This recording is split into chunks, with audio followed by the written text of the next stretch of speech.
I'm willing to take kind of anything and everything and see it to the end. The biggest thing to get out in front of people was open houses. First 3 months, I probably did 1, if not 2, every single weekend. I mean, I'm my hardest and worst critic. I can always do better. I can always do more. And, you know, like, I'm always staying hungry to keep pursuing. Like, so there's a lot of times that I am putting in work or sweat equity, but to me, it's like I love the grind, so it's fun.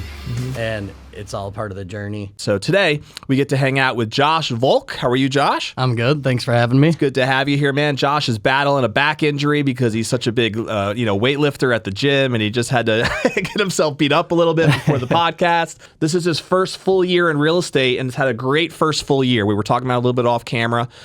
Did just under $10 million in his first full year. So we're definitely going to dive into that. But before we do that, let's start with your background for people to get to know your story a little bit more. So what were you doing before real estate? Did you grow up in Tampa? If not, how did you get to Tampa? We'll start there. Yeah, so I grew up in a small town in western New York, near Buffalo. Go Bills. So did Matt, right? So did Matt. So Matt and Kyle are both my team leaders. We all went to the same high school back home. Oh, wow. They graduated a few years ahead of me, but we've always had that connection. Okay. Had mutual friends back home. So always stayed in contact. They've been down here a lot longer than me. I just moved down here last year when I got my real estate license. Nice. Grew up small town kid my whole life. Were they in contact with you when they were down here building and trying to get in your ear to come on down to Florida? Or yeah. So Matt and I talked quite a bit. So my old job, I worked road construction. So in the wintertime, I'd be laid off. So I'd be in Florida a lot, snowbirding in the wintertime. I'd always chat with Matt. I'd always see his success. He would tell me a lot of times, why are you going back? There's plenty more out there for you. Your potential's more than just being in your hometown. And so that kind of resonated for a while. Years went on. I saw their success, just kind of kept chipping away at me. And, things happened in life with my job, and felt like I kind of maxed out my potential and kind of hit my ceiling, and wanted more out of things. And conversations were had, and here we are. So when did you move to Tampa? So I moved to Tampa in July when I got my real estate license. Okay, so you dove right in. You got licensed very safe. So when you moved down, it sounds like you knew right away you were going to get into real estate with the team. Yeah, so I have a friend down in Fort Myers, so I stayed there for a couple months as I was finishing up my license. Actually was waiting tables down there just until I got my license, and as soon as I could, signed up for the test, passed it, and the next day in Agile's office getting interviewed, and the following day Matt and I are on the phone. Let's get to work. Nice. Yeah. So let's dive into that a little bit. So obviously you had some immediate success, but I'm assuming you also had a lot of challenges in your first year in the business. So have you ever had a commission-based job before, or was this completely new to you? Completely new. And that was probably the hardest part. Even still now, it's getting better, just understanding it more, but being able to manage the highs and manage the lows and kind of long-term plan. I'm used to having a paycheck every Friday. Totally. So here, I could have a big change. I could have a very good one, but the next very good one, who knows? Might not be for 6 months. Exactly. Exactly. So that was a little bit, hard to get used to. It's getting better. I mean, it's just a little as experience goes. Totally. So how long did it take you to get your first deal? 9 days. Oh, wow. So it's pretty quick. Yeah. So you didn't have a network down here though, right? No. I pretty much just started hat in hand. Yeah. So what did you do? What was your initial strategy? So I had a couple lead sources I was getting from the brokerage. Matt and Kyle were kind of giving me a hand with that as well. The biggest thing to get out in front of people was open houses. First 3 months, I probably did 1, if not 2, every single weekend. Was able to get a couple deals from them. It was like my second month, I think. I got one, in the 800, right around the 800 range. Cool. Not knowing anyone, being able to just people you met at open houses. People I met at open houses, and A, finding business, but B, also just getting in front of people and just kind of working on your craft and preparing yourself. It's basically a cold meeting. So when you cold call, you just kind of revert back to that on, hey, this is what worked. Hey, this is what didn't. Okay, let's not do that again. Let's try a different approach. So just getting experience. Yeah. And really, the only way I know is just jumping in the deep end and figuring it out. Yeah, man. And in your first full year, I mentioned earlier, you did just under 10 million and over 30 transactions, which is, again, is a really solid first full year. Congratulations. A lot of people, it takes them multiple years to even get to that 10 million mark, and you're basically knocking on the door of that in your first full year. So of these 30 transactions that you served, how many were buyers versus listings? So mostly buyers. Buyer side, yep. If I had to pin it down, I think it was 25 and 5. Okay. 25-6. Got it. Somewhere around there, but mostly buyers. Definitely a road warrior. Pretty much go anywhere. Are they all over Tampa Bay, basically? And beyond. And beyond? Yeah. Okay. So I have a listing in Gainesville, and then I've done multiple sales in Ocala. Been as far south as Cape Coral area. Okay. So kind of a little bit of everywhere. Yeah. Just And one in are these, Orlando like, as well. lead sources just from, you mentioned open houses as one of the things, so some of these might be from the brokerage, it sounds like, as well. Are there other strategies or anything else that you've done that you feel like has been profitable for you in year one? So most of what I'm getting is mostly from my team, mostly from Matt and Kyle. Okay. So we've partnered with them. And their leads sounds like are coming in from all over the place, huh? Yeah, mostly internet leads. Yeah. We do have a partnership with Mike Brennan at Rocket Mortgage, so we get some from him as well. So mainly team stuff. Yep. Some here and there from self-generated, just from people I met at open houses. I'm starting to see people I've done deals with at the very beginning. I'm starting to get referrals from them, family members, friends. Yep. So just still kind of building the farm. How important, Josh, do you think it is for a newer agent who wants to see, your level of success in their first full year to hook up with the right team? Has that been a huge part of your success, it sounds like? I'd say it's one of the biggest parts, at least for me. Definitely having a team that they've been successful as a single agent, so they kind of know what you're going through. They know how to help you. And also for me, not everyone might be in this situation. It's people I've known a long time. It's people I trust. Totally. It's more than just a work relationship, which was a big deal for me to move down here because, quitting a job you didn't really for know 15 anybody years, down here, right? not Other knowing than them? anyone here, Yeah. to have a little bit of that security, knowing that, I'm going to work with my brothers, not just, coworkers, was definitely a big confidence boost for me.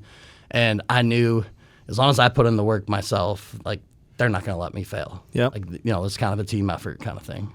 Yeah, I think that we've talked about that with a bunch of people on the show, especially with newer agents, like figuring out what to look for in a team. Or, some people get a little bit caught up maybe on, I don't know if I want to share my commissions with a team. I can just do it on my own. And maybe there's a time for that at some point when you've kind of built up your own thing and have your own flow of stuff. But especially for new people, I feel like it's so critical to have that structure and that support, in some way. And obviously it's worked for you in your first full year here. What in your year now that you've been a year in and you can kind of look back to see how this is shaken out for you, what's been the most fulfilling part, would you say, of the career you've had so far that you've been building with real estate? Just really seeing the impact, like with my clients, just actually feeling like you made a difference with someone. I mean, obviously, this is our business, paychecks are needed, but to help someone who's just completely lost at the beginning, and just being able to fill in the blanks, being able to guide them, just super rewarding and super fulfilling, just being able to feel like you made a difference with someone. Sure.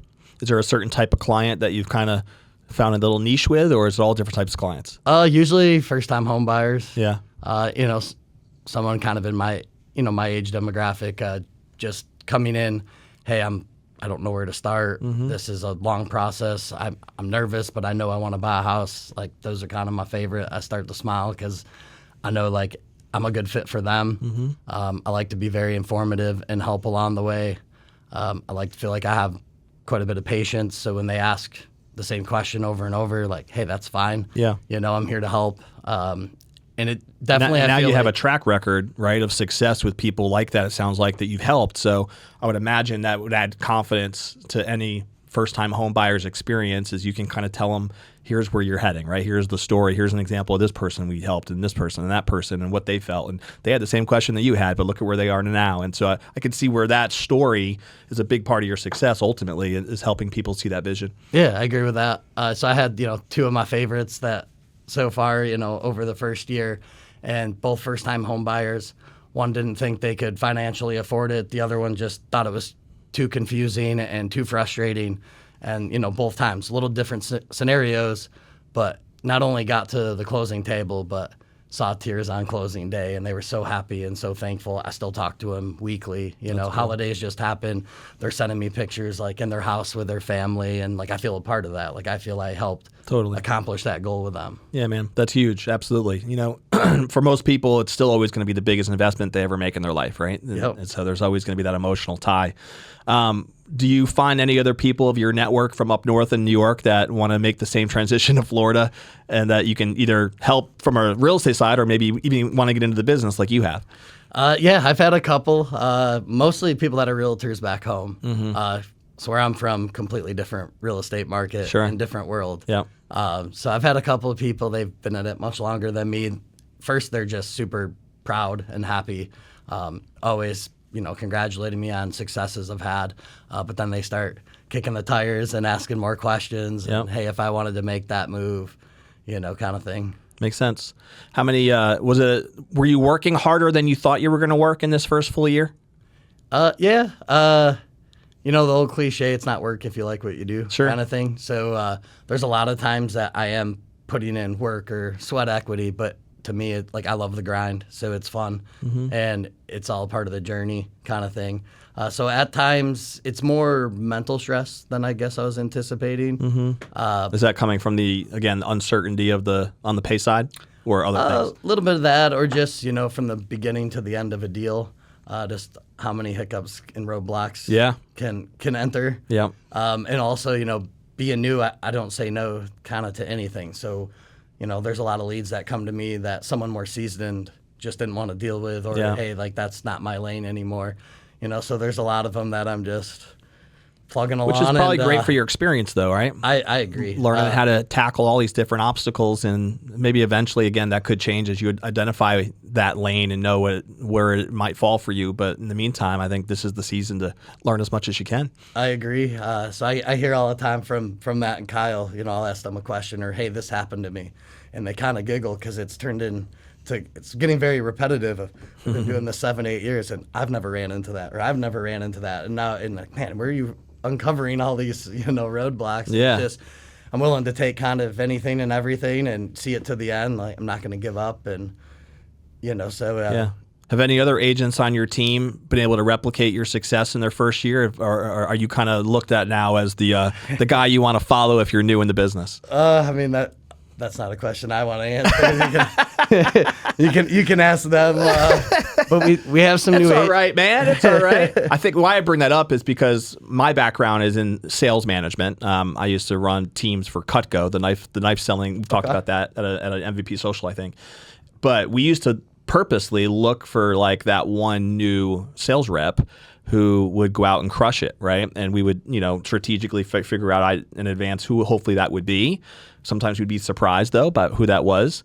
But it was really critical in our organization to have that, what we would call rabbit, that would lead the pace, and many times they were a new person who would kind of set new expectations and new standards. And from a culture standpoint, that does a lot, right, for an organization when you can have a person to point to, and it gives belief to everybody else, right, that it is possible.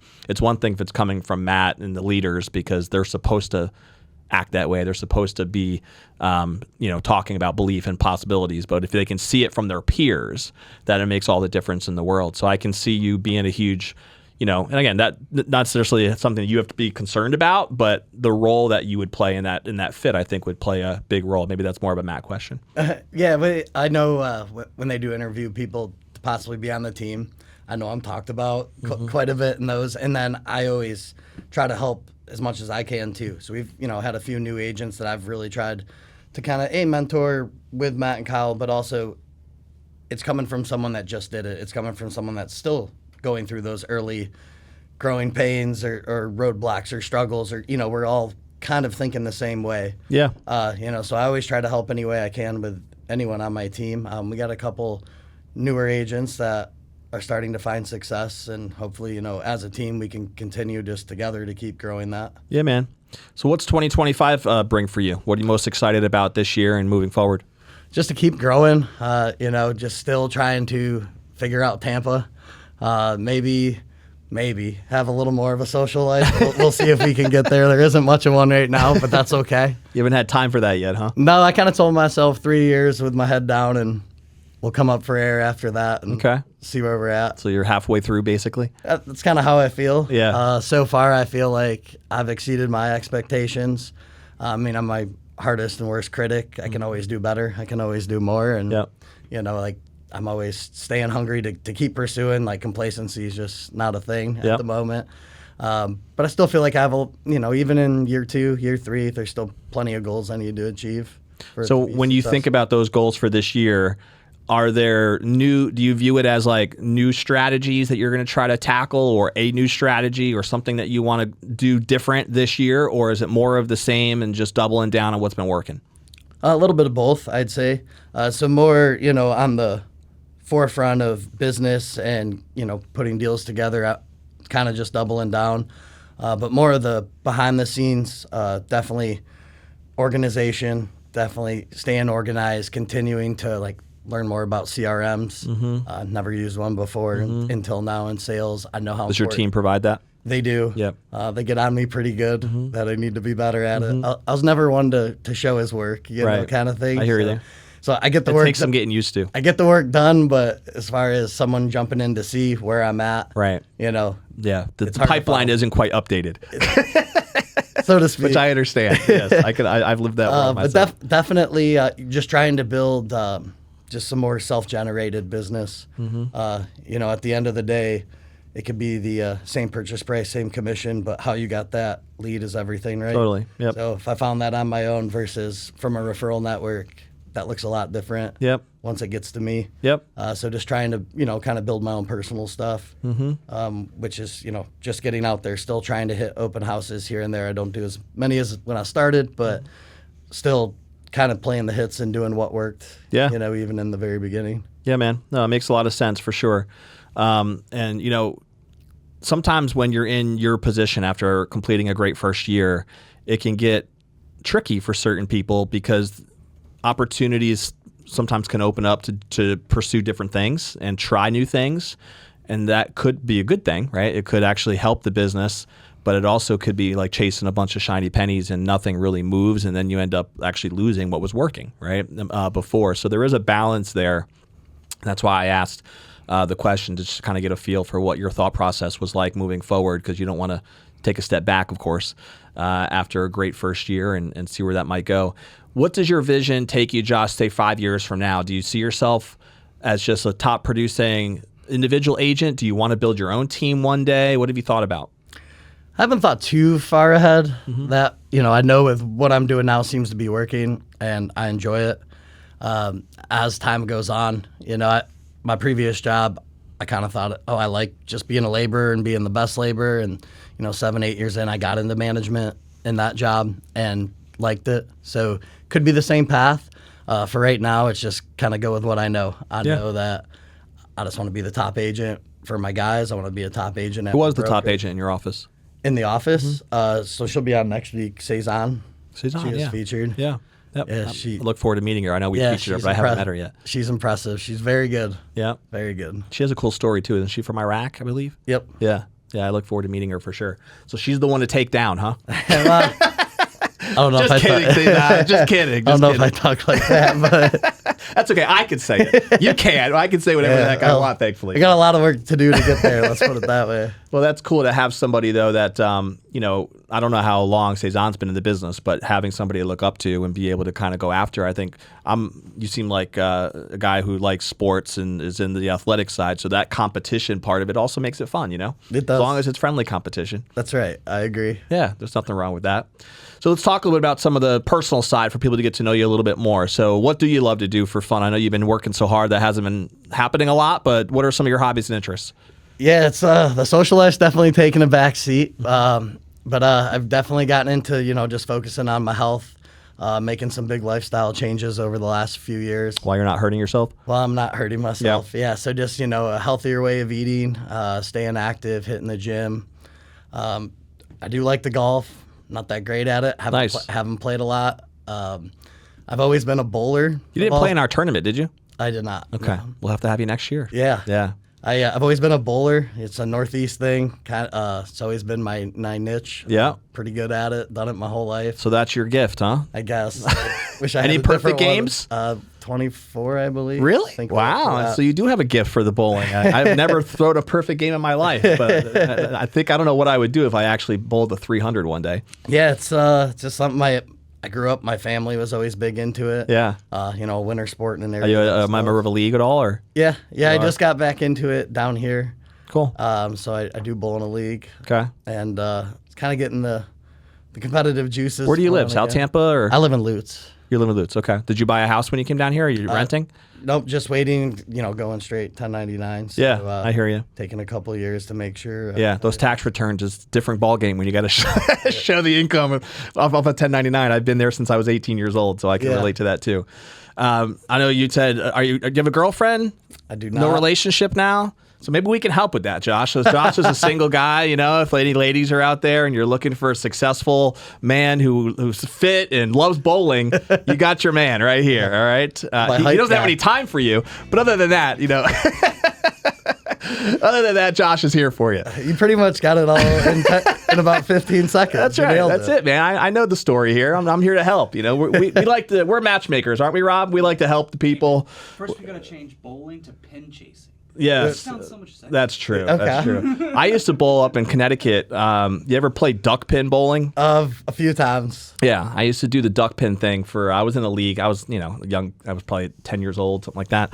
But I used to crush the duck pin game. Absolutely. That's a different world, though. You get 3 balls versus 2, and it's a whole different animal back then. So. Yeah, I've done like string bowling and duck pin, but only a few times. Yeah, then there's like the needle pins, I think they call it. There's candle pin. Candle pin, that's what I'm talking about. Yeah, I don't know where the hell I got needle pin from, but yes. candle pin bowling, that's right. So again, ladies, if you love bowling, Josh is your man. Hit him up, and I'm sure you guys will have fun when you see him once a year or so. So other than that, what else do you do for fun? Bowling, and is that pretty much the extent for now, other than working? Yeah, pretty much. Okay. Just try to hang out with friends, try to make new friends. Sure. I always make. Was it hard for you to do that in a new area, or have you loved living in Tampa? I'm still getting there. It's definitely a way change of pace. Yeah. I don't know if I'll ever like the traffic. That's a tough one. Yeah. But I make jokes. I have friends that come down in the wintertime. They're here now, and me and him go fishing quite a bit. But I said, with you two down here now, my friend network has doubled. I went from 2 to 4 friends. So that's exciting. So you're more of that small town guy, huh? A little bit. It's just really, I'm just priorities, Sure. I completely changed paths, lifestyles, moved away.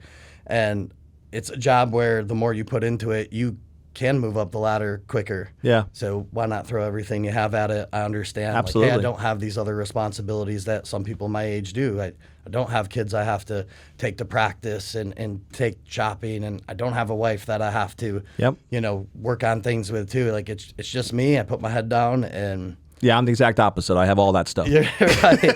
And I mean, sometimes it's hard. Sometimes it can get lonely. Sometimes it's, what am I chasing here? Sure. It's just kind of having that. You think you want a family or not sure? We'll see where life takes me. How old are you now?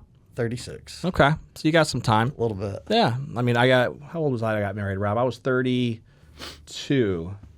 I was 32 when I got married. So yeah, I was younger than you, Josh. I'm gonna get kicking here.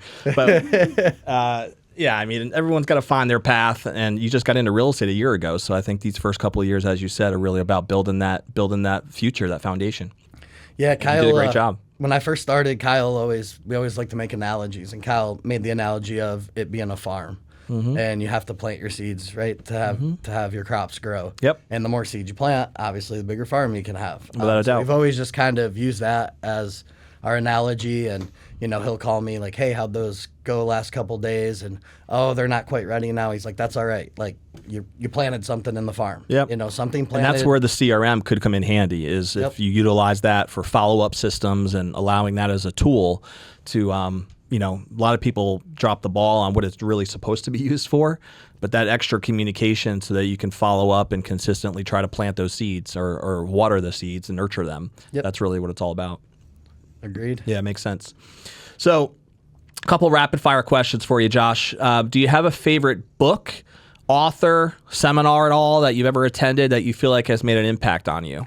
So last year, when I was kind of deciding, do I want to make this huge life change, my trainer Adam sent me a book by David Goggins called Can't Hurt Me. Mm-hmm. It's like timing and everything to read that book. Like it was like the perfect book to read then. Cool.